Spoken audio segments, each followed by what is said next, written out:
Welcome to the Living Artist Podcast. I'm your host, Preston M. Smith.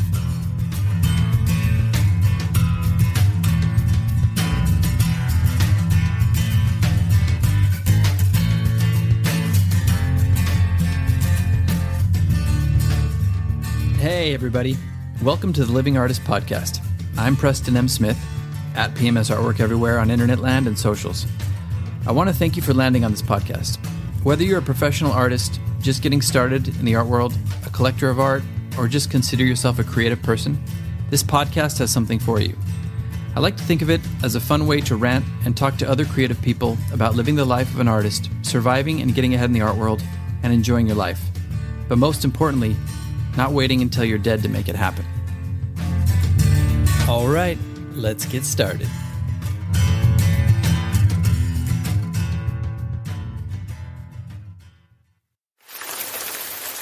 Oh, good. I think it stopped raining finally. Oh, man. Well, welcome back to the Oh, son of a... Every time I try to record something, forget it. Oh, wait, there. Oh, okay, well, anyway, I'm just trying to get a little break in here. My God! Screw you, atmospheric river! Wait, you know what? Maybe I just need to make my peace with this. See? There you go. I'm just gonna sing a little tune that I know that it likes. I'm only happy when it rains. Oh my God! I'm out of here. Screw this rain. California weather, my ass. That is correct. California weather, my ass. That should be the name of this episode. California weather, my ass. Welcome back to the podcast, everybody. That was not even an exaggeration. I'm literally sitting here recording this in the middle of an atmospheric river again. Yes, again. California is supposed to be this amazing weather state, and for the most part it is, Most part you can't complain, but we've had so much rain, and we have this atmospheric river right now, and my wife and I have been sitting here freaking out because we live by the river. Live by the river! Ooh, ooh, ooh, ooh! Little Clash reference. Shout out to the Clash. We live by the LA River. We live by one of the widest parts of the LA River. And man, that thing is raging right now. We're afraid it's going to overflow. The streets in our neighborhood are overflowing and flooding. And like a couple streets over, it's just completely flooded. And it's just like backing up here. People are like stuck in their cars, having to be rescued in their cars 5 blocks away from us. So it's a little freaky, I know there's worse weather. I grew up in Wyoming. I had the negative 40 degrees below zero and the windshield factor and the 5-foot snow drifts and the walls blowing in from the wind. So yes, I have been in intense weather situations before, probably more intense than this, but this is pretty intense. Like there's mudslides, people's houses are getting buried, people are getting washed away, they're being rescued. And you know what? The podcast marches on. See, that's how much I care about you all out there. Podcast marches on. You can't stop me. Come rain or shine, the podcast... Okay, I get it. All right, calm down. Be cool, my babies, be cool. There we go. See, you just got to talk sweetly to it. You got to talk nice to it, and the rain goes away. That's the trick. If we all collectively, in the collective consciousness, just started talking sexy to the rain, it would go away. No, that's probably not true. But speaking of sexy... This is not going to be a sexy episode. This is going to be a little bit more of a practical episode because, we've been on high alert here last couple days with this atmospheric river. I've had leaks in the roof over the past 3 years of these crazy torrential rains we've been getting. I've had leaks in the studio. We've had possible floods, potential stuff like that. So how do you deal with that kind of stuff? And worse, if you are an artist and you have a big body of work and an inventory. How do you deal with stuff like that? Well, that's what we're going to talk about a little bit today.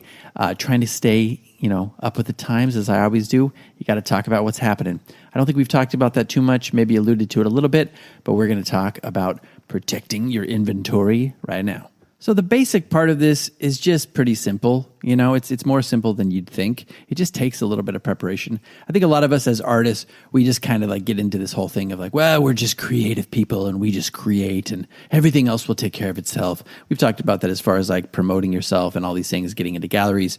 But that's not true. And it's not true with this either, unfortunately, because you can't just do the work and just, throw it into a corner and hope that everything's going to be okay and nothing's going to happen. For the most part, most things will be okay. I don't want to scare anybody out there, but you got to take some precautions, especially when you start amassing a body of work that is worth money. It's worth like hundreds of thousands of dollars. That's, a big investment. You wouldn't take, your grandma's, China collection and just throw it into a shed with holes in the roof, right? Maybe it's worth like $5,000 or $10,000 or something. You're not going to just throw it in there. Or a nice furniture set. You're not going to just leave it out in the backyard, vulnerable to the elements. You're going to take care of it. We have to take care of our artwork the same way. Now, these are just some basic things that you can do. We're not going to get into like really crazy stuff because look, most of us artists, we don't have a huge budget, like I'm making it as an artist. I'm living off of my art and everything, but I don't have the extra budget to have a separate storage space with just like, 10,000 square feet and all these shelving built into it and all that. Most of us don't have that. A lot of people are working out of their house, a spare bedroom, or they have like a converted garage. They have a little separate studio space, or you're renting a studio space. Some people are using sheds and stuff like that. They're being creative, and that's what we do. We do what we can to survive and to have a working space that is our own. So, what are some easy things that we can do to make sure that these things are protected? Well, I'll talk about from my own personal experience. I've worked in any type of space you can imagine I've worked in. Now I'm lucky enough to have an ADU in the back where we have converted it to a studio, and I've got running water in there, and it's wonderful, and it's protected. It is an older roof, so we get some leaks from time to time. So today, I just took some precautions. I went out there, I put some towels and buckets in there over the floors, parts that could leak, that I've seen leaks in the past. You can put towels in front of the doors so no rain splatters in. Then obviously you want to get those holes patched up as soon as you can, professionally or either by yourself, whenever you can do that. You don't want any pooling water to come in there, right? Because a lot of times we run out of space and some art supplies or artwork are stacked on the floor. Now, that's the second thing. If you can avoid it, you don't want to be stacking your work on the floor.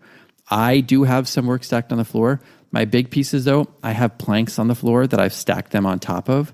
They're like maybe 2-3 feet apart, and they're like 2-inch tall planks that I have my artwork stacked on top of. And that gives it a little bit of a barrier in case some water leaks and in case there's some pooling water. At least that artwork is going to be elevated. I have also constructed some cheap shelving that you can put together, like some metal shelving. You can get this at Home Depot for like $80. They're really sturdy. They're on wheels. You can get stuff that's not on wheels too, but you can construct these things for your medium pieces. Now, if you're like a sculptor, that works too. It doesn't have to be just paintings. But for me, as a painter, I stack a lot of stuff on these metal shelving units that I've created. I also have some storage units up above the ground, like 6 feet off the floor, where I have stuff in boxes and, protected in there. This is the old cheap trick for you to protect your work. I always say, if you don't have storage space, your walls are your storage space, or your house is your storage space. Get your stuff up off the ground, get it into an environment that's climate controlled. Nothing better than your own house, your own apartment, your own condo, wherever you are, wherever you're living. Get that stuff up on the walls. Show your work. Not only will it be a conversation piece when people come in, you're proud of, you can walk people through. It's like your own little gallery space. But it also can serve as inspiration for you. You can reflect on stuff. It can, promote new ideas for new pieces, just looking at your stuff, like where you've been, certain little elements that you can be pondering on a phone call. You see a little element and you're like, oh, I can turn this into a series. But for this episode, it's a way of protecting your work. It's a way of keeping it climate controlled. It's a way of keeping it off the ground. And it's a way of keeping it visible for people to see. That is like the number one tip and trick that I can tell you.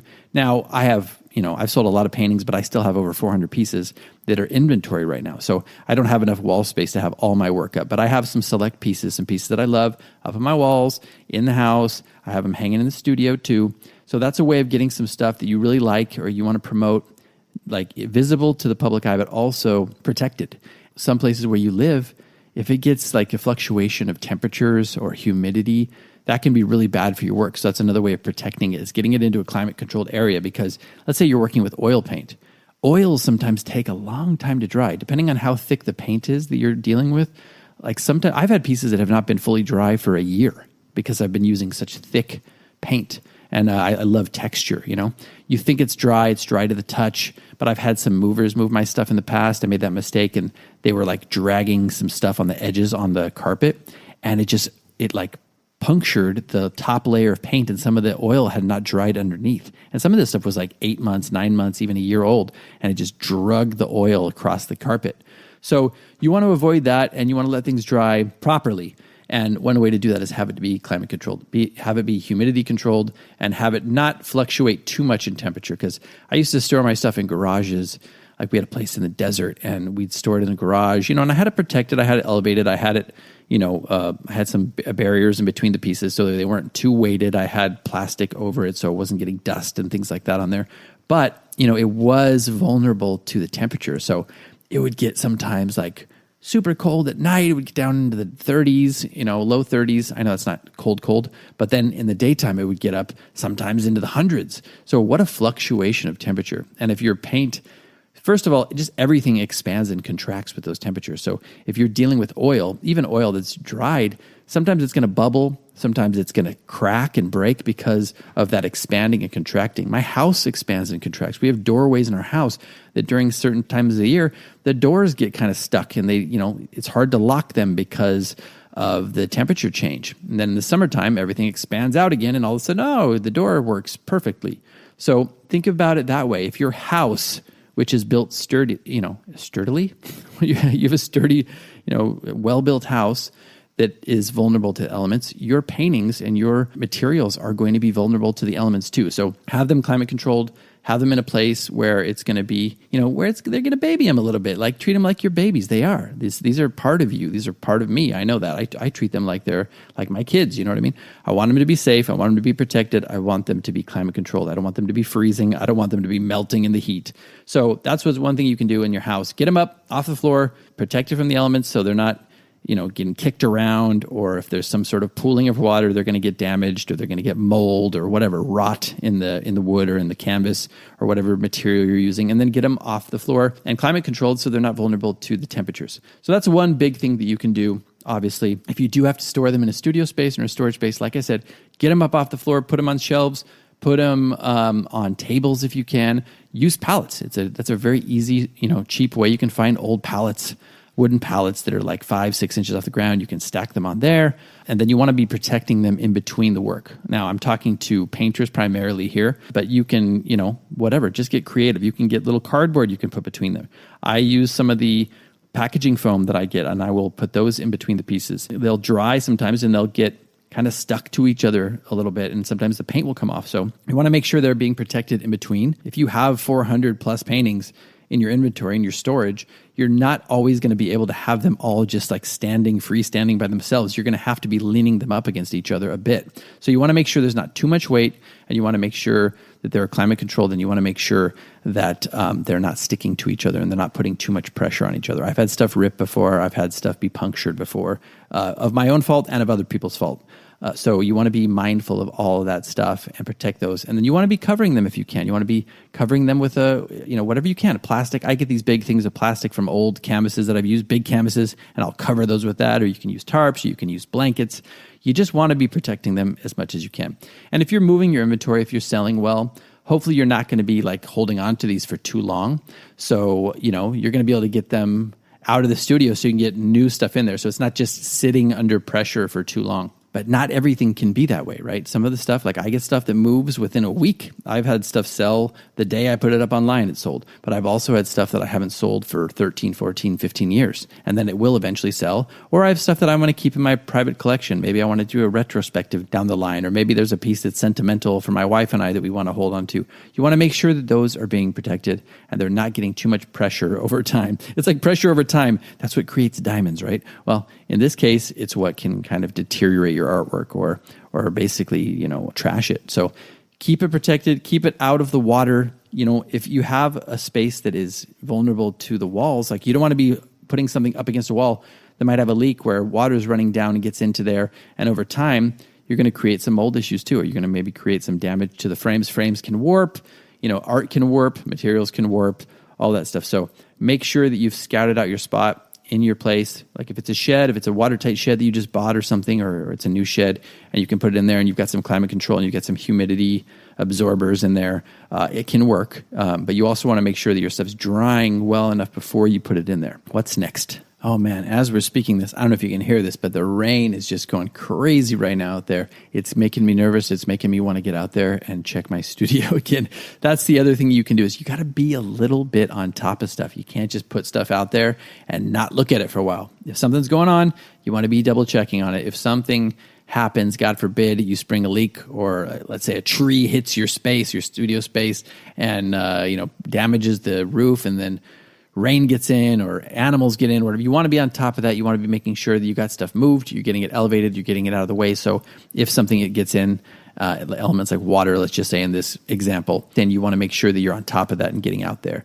If you have a camera system, wonderful. If you don't, just make sure you're monitoring it. Just make sure you're aware of what's going on with your work. I think that sounds very simple and basic, but you'd be surprised how many people just kind of like put it out there and forget about it. So that's one thing you want to do. I know there are some people out there. I went to Harry Moody's studio space, and man, he had like a huge hangar. I don't know how many square feet this thing was, but it was huge. And he had wonderful professional shelving made, and each painting had its own space, and they were individually wrapped. And that's the dream, that's the goal down the road for all of us. And it's all temperature controlled and everything elevated, individually protected. That's the goal, and that's the dream for all of us. But not all of us can do that at the moment. So do some of these little tips and tricks just to kind of make sure that you're protecting them the best you can. You're protecting them from rain, water, heat, cold, and all the elements. And also you want to make sure you're getting them out there so people can see them. Like I said, so hang them in your house, get them out of there. Now, you do want to eventually be able to insure these things as well, because God forbid, sometimes there's they say an act of God, right? There's things that you can't control. There's an earthquake, right, that demolishes your studio space, or there's a fire. I mean, how many great painters throughout the history of art have actually had their studio space burn up? I know that happened to Chagall, for example. He's one of my favorite artists, and I know he had to recreate a bunch of his paintings because he lost a bunch of them in the fire. And that's horrible, and that's our worst nightmare. So we want to make sure that we're keeping track of this as much as possible. And if something like this happens that's out of our control, or there's a war, you never know. Things can happen, right? You want to make sure that these things are protected, and as well as you can control. And then if you can't, you want to try to make sure that they're insured. Now, you can maybe try to get this into your homeowner's insurance policy. It's a little difficult, but you might have to open up a separate insurance policy where you have somebody come in and actually appraise your art and see what it's worth. And it can be complicated. And maybe we'll go into this a little bit further, but I wanted to just touch on it a little bit here. You can find places that will insure your art, but you want to make sure that they're coming in and appraising your work, and they're giving you a policy that covers these things, because a lot of times it's hard to prove how much your art is worth if you haven't really sold a lot, for example. So if you are trying to get your stuff appraised, you want to have good records of your sales. You want to have good inventory that has been documented. Oh, I've sold this and this and this. So they have something to work with, so they know kind of an average amount of your sales. And you've proven that you've sold this stuff that's been collected. It's worth what you're saying it's worth. You want to have all that documented really well. And like I said, maybe we'll go into that in a further episode, but you can get this stuff insured. It's a little difficult, but there are companies that will do this. So I think that kind of highlights most of the stuff I wanted to talk about. It's been on my mind the last couple of days because of this crazy atmospheric river. And man, it's definitely, it's troubling. For me, it's like 20 plus years of work that's just out there vulnerable, and you want to make sure you're protecting it. You also want to make sure that you're not obsessing about it. That's unhealthy too. You want to make sure that you've done the best that you can, and then you got to surrender a little bit, because that can also drive you into panic attacks. So you want to make sure that you're on top of your mindset as well. But just do the best you can. Have your stuff on the walls wherever you can. The stuff that's in storage, make sure it's protected, make sure it's not too weighted, make sure it's elevated, make sure it's climate controlled, make sure it's moisture controlled, all that stuff. And then you're going to be solving probably 90-95% of the problems. All those acts of God that we're talking about, then you want to get into insurance. So that is a little summary. If I left out something, if you want to know something else, hit me up on social media at PMS Artwork. We can talk about it a little more, or I can maybe highlight something in another episode. But for all of you in California out there, I hope you are staying dry. This is coming out tomorrow, so we're still going to be in the mix. We're still going to be in the middle to the kind of the last third of the rain. So I hope you're all staying dry. I hope you're all staying safe. Hopefully your artwork is safe out there. And just do the best we can and support each other as artists. We will see you next time on the next episode. Hey, you know what? I got it. I got the remedy. The sun come out tomorrow. It's working. Bet your bottom dollar that tomorrow there'll be sun. I knew it. Tomorrow, I love ya. Tomorrow, you're only a day away. Wait, let's try again. You're only a day away. Oh, God. I think I might have pushed my luck. Well, see you next time, suckers!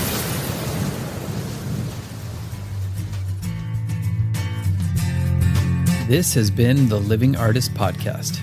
Thank you so much for listening. I just want you to know that I appreciate you being here, and I'm grateful to be in your ears. Your art and creative life on this planet is meaningful, so thank you for sharing it with me. If you like this podcast, whatever platform you're listening to it on, please subscribe and share it with your friends. You can also leave me a positive review to show your support. This helps me to reach more people with the algorithmic magic and keep the show going strong. If you want to see more of what I do and check out the art that I create, you can visit my website at www.pmsartwork.com or follow me on social media everywhere at PMS Artwork. That's it for now. See you back here next time.